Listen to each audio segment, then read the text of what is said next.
नमस्कार, मैं हूं भावना व्यास और आप देख रहे हैं पल पल राजस्थान। खबरों का सिलसिला शुरू करने से पहले नजर डालते हैं सुर्खियों पर। कबूतरों के नाम 7 लाख की एफडी और 7 बीघा जमीन। मकर संक्रांति पर कबूतरों को दान में मिली 1,75,000 रुपए की नकदी और 20 बोरी अनाज।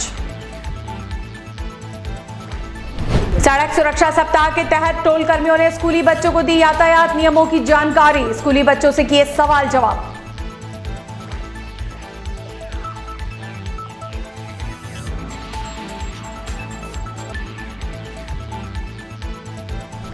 उप सरपंच पर रंजिश के तहत मकान में तोड़फोड़ करने के आरोप। पीड़ित ने एसपी की ली शरण।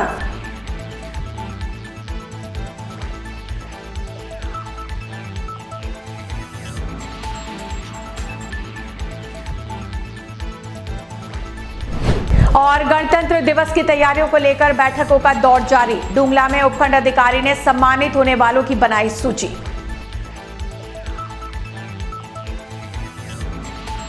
और अब खबरें विस्तार से। सबसे पहले बात करते हैं मकर संक्रांति पर करोड़पति हुए कबूतरों की। आपने आज से पहले करोड़पति और लखपति लोगों के बारे में तो सुना होगा, लेकिन आज हम आपको करोड़पति कबूतरों की चौंकाने वाली खबर दिखाने जा रहे हैं। जी हां, प्रतापगढ़ जिले के बंबोरी गांव के कबूतरों को अगर करोड़पति कहा जाए तो कुछ गलत नहीं होगा। बंबोरी के कबूतरों के पास भरपूर दाना पानी होने के साथ ही खेती बाड़ी, बैंक बैलेंस और नौकर चाकर सब कुछ है। यह सुनकर आपको थोड़ा अजीब जरूर लगेगा, लेकिन प्रतापगढ़ जिला मुख्यालय की छोटी सादड़ी के सदर बाजार में लक्ष्मी नारायण मंदिर के सामने एक कबूतर खाना बना हुआ है, जहां पर कबूतर रोजाना 1 बोरी अनाज दाना चुगते हैं। आप यह जानकर और भी हैरान रह जाएंगे कि इन कबूतरों के नाम 7 बीघा जमीन भी है, जिनसे प्रतिवर्ष इन्हें लाखों रुपए की आय होती है।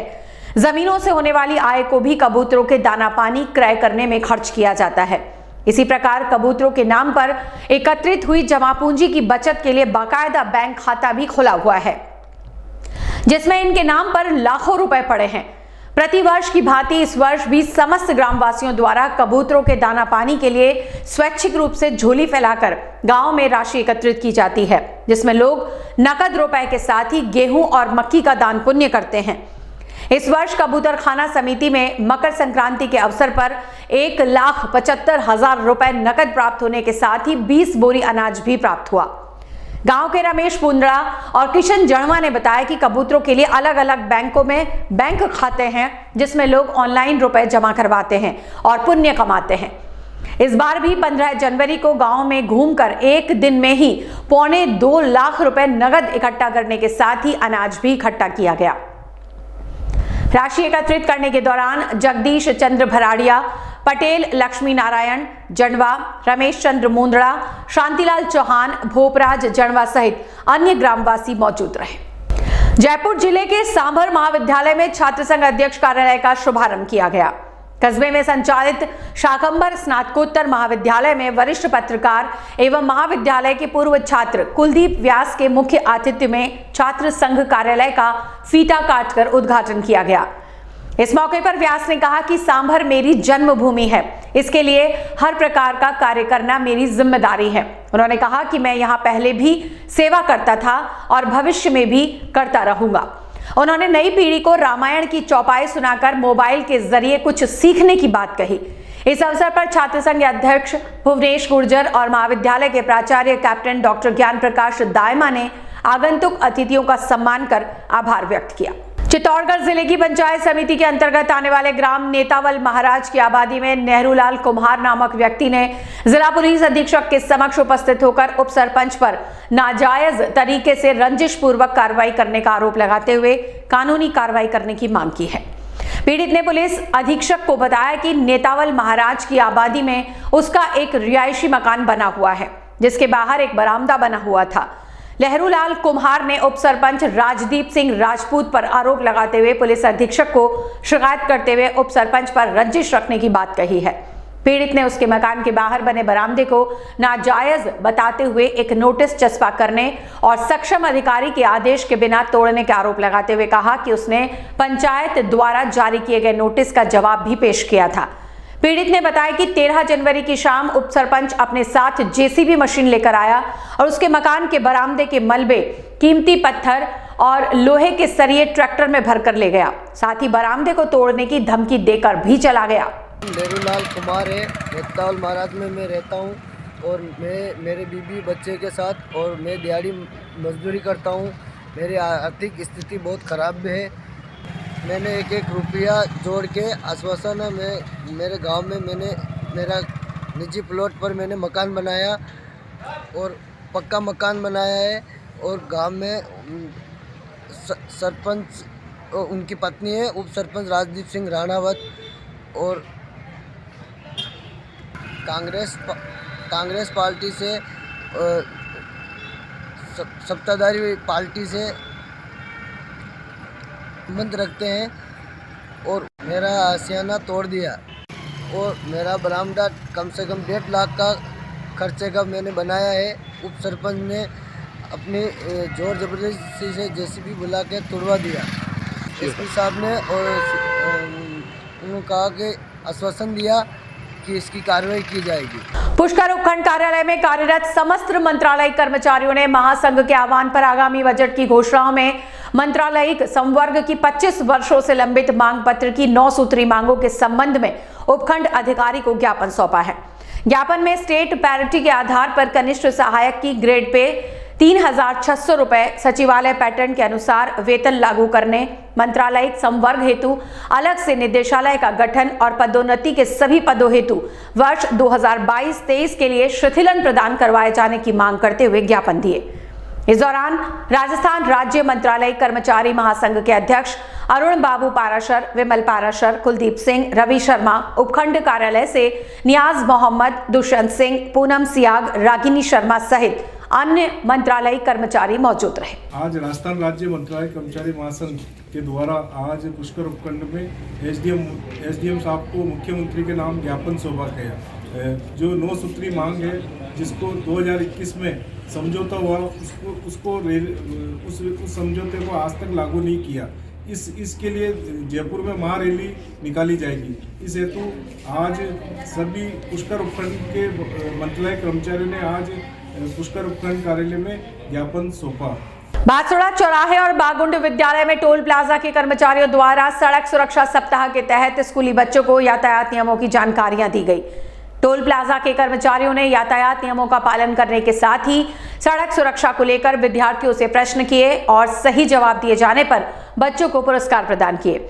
इस दौरान नारायणपुरा टोल प्लाजा के कर्मचारियों ने गाड़ी चलाने के दौरान 2 पहिया वाहन पर हेलमेट एवं 4 पहिया वाहन चलाने के दौरान सीट बेल्ट लगाने की जानकारी दी। मैं उचित एक्सप्रेस प्राइवेट लिमिटेड की तरफ से इंसिडेंट मैनेजर और ये रोड सेफ्टी का काम करता हूँ।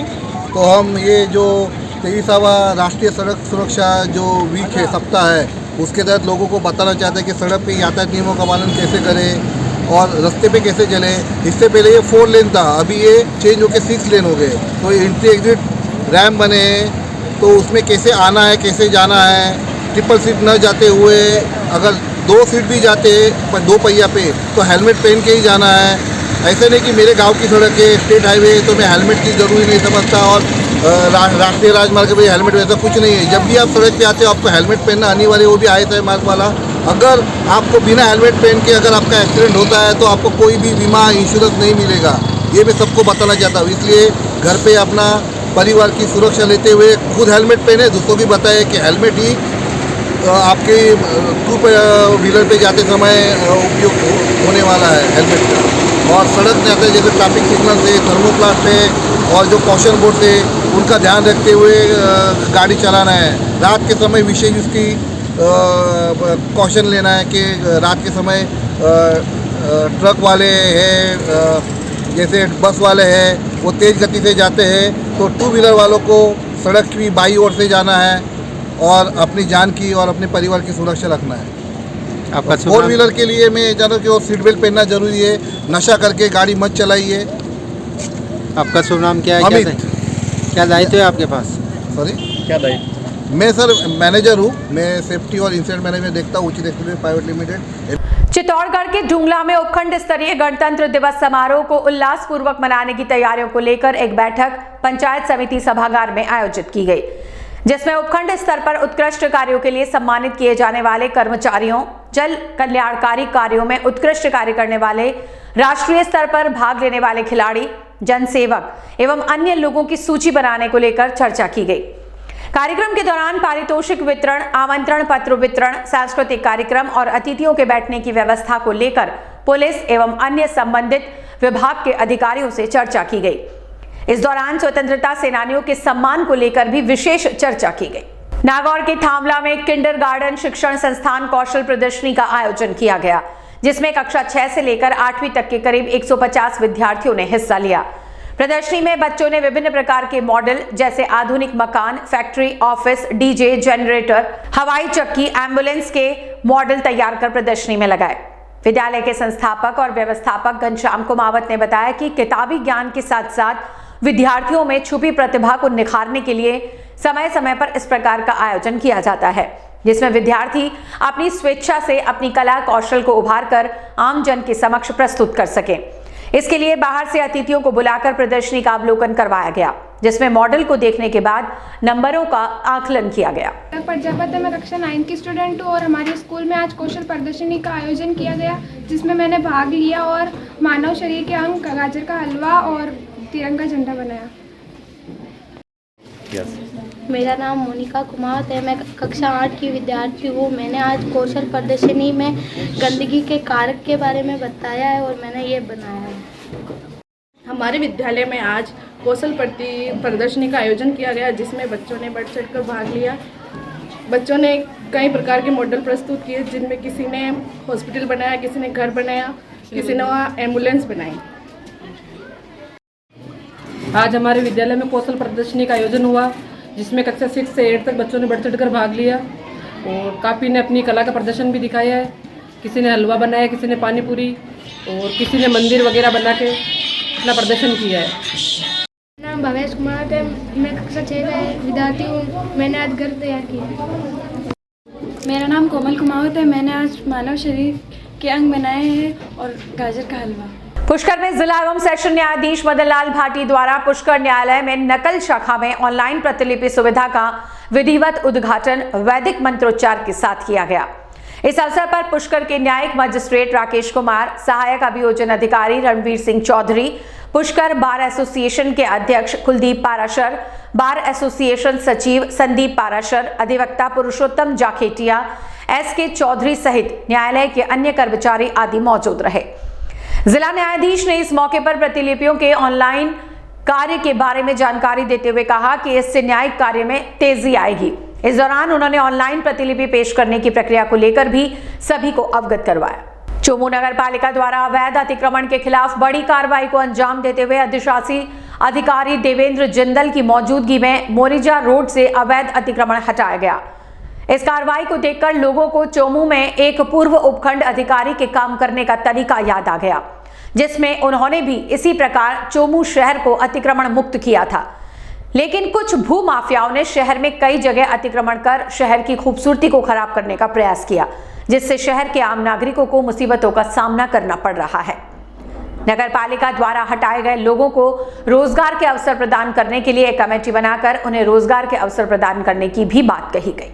सर, लगातार जिस तरह से अतिक्रमण हटाने को लेकर शहर को अतिक्रमण मुक्त अभियान चलाया जा रहा है, लेकिन कुछ लोग हैं कि इसके विरोध में है तो कुछ पक्ष में भी है। ऐसे में प्रशासन क्या कार्रवाई कर सकता है, किस तरह से? देखना यह है कि जब अभियान चलते हैं अतिक्रमण के हटाने के, तो उस समय कुछ माफिया किस्म के लोग और कुछ इस तरह की वोट बैंक की राजनीति करने वाले लोग इसका विरोध करते हैं। जो पीड़ित पक्ष होते हैं वो ना के बराबर होते हैं। जहाँ तक पीड़ित पक्ष की बात कर रहे हैं, पल्ली बिछाकर वो व्यवसाय पुनः अपनी स्थानों पर कर रहे हैं। खड़ी माफियाओं को अंकुश लगाकर आवागमन को सुचारू करना ये दायित्व है। किसान यूनियन सहित कई यूनियनों ने मुझे एक ज्ञापन दिया है और वो अतिक्रमण हटाओ अभियान का समर्थन कर रहे हैं। और वैसे भी जनता का काफ़ी प्रशंसा और मेरे पास फीडबैक आ रहे हैं। कुछ मुझे टेलीफोनिक कर रहे हैं, कुछ व्यक्तिगत सम्मान कर रहे हैं। इससे ऐसा लगता है कि जनता को अतिक्रमण से निजात मिल रही है और ये सटीक कार्य चल रहा है जो पॉजिटिव। देखिए, ज्ञापन, धरने, प्रदर्शन ये एक संवैधानिक अधिकार है, लेकिन इसके भी नियम कानून कायदे हैं। क्योंकि यहाँ पुलिस कमिश्नरेट लगता है, बिना स्वीकृति के किसी तरह के धरने प्रदर्शन या और कार्रवाई के आंदोलन घेराव करने के उस पर रोक है। नियमानुसार स्वीकृति लेकर वो अपना विरोध दर्ज कराएं। लेकिन जहाँ तक मैं समझता हूँ ये इनके पीछे थड़ी माफियाओं का हाथ है, और वो थड़ी माफिया इस अपनी योजनाबद्ध तरीके से इस तरह का मैसेज और पीड़ितों को कुछ ऐसे पीड़ित सामने रखकर, जो पीड़ित वास्तव में पीड़ित नहीं है, भूमाफियाओं के पीड़ित हैं या थड़ी माफियाओं के पीड़ित है, उनको सामने रखकर अपनी दुकानदारी चलाने का प्रयास कर रहे हैं। जिस तरह से जनता का फीडबैक आएगा, जहाँ जहाँ आवश्यकता होगी, जहाँ आवागमन को खोलना है या संरक्षण हेरिटेज जो स्मारक हैं या जो भी पूरा महत्व की चीज़ें हैं उनको संरक्षित करते हुए उसके नॉर्म्स के अनुसार 15 फीट के दायरे को रखते हुए उनकी साफ़ सफाई संरक्षण की प्रक्रिया को अपनाते हुए सुगम व्यवस्था की जाएगी। जहाँ तक पीड़ित पक्ष का काम है कि हमें रोजगार युक्त किया जाए, तो उसके लिए भी एक कमेटी का सुझाव कमेटी का गठन किया जाएगा, जिसके अंदर पार्षदगण होंगे। इसके अलावा पालिका के कुछ कार्मिक भी होंगे। तो एक सुनियोजित व्यवस्थाएं एक एक्शन प्लान बनाकर हमें सौंपेगी, उस पर मार्गदर्शन लेकर उचित एसडीएम साहब के निर्देशानुसार उस पर सतत कार्रवाई की जाएगी। चलते चलते नजर डालते हैं सुर्खियों पर। कबूतरों के नाम 7 लाख की एफडी और 7 बीघा जमीन। मकर संक्रांति पर कबूतरों को दान में मिली 1,75,000 रुपए की नकदी और 20 बोरी अनाज। सड़क सुरक्षा सप्ताह के तहत टोल कर्मियों ने स्कूली बच्चों को दी यातायात नियमों की जानकारी। स्कूली बच्चों से किए सवाल जवाब।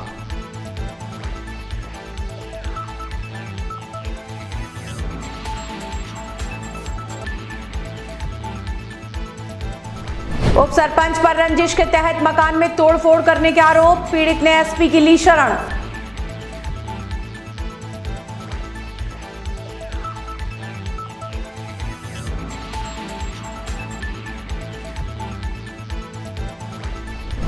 और गणतंत्र दिवस की तैयारियों को लेकर बैठकों का दौर जारी। डुंगला में उपखंड अधिकारी ने सम्मानित होने वालों की बनाई सूची।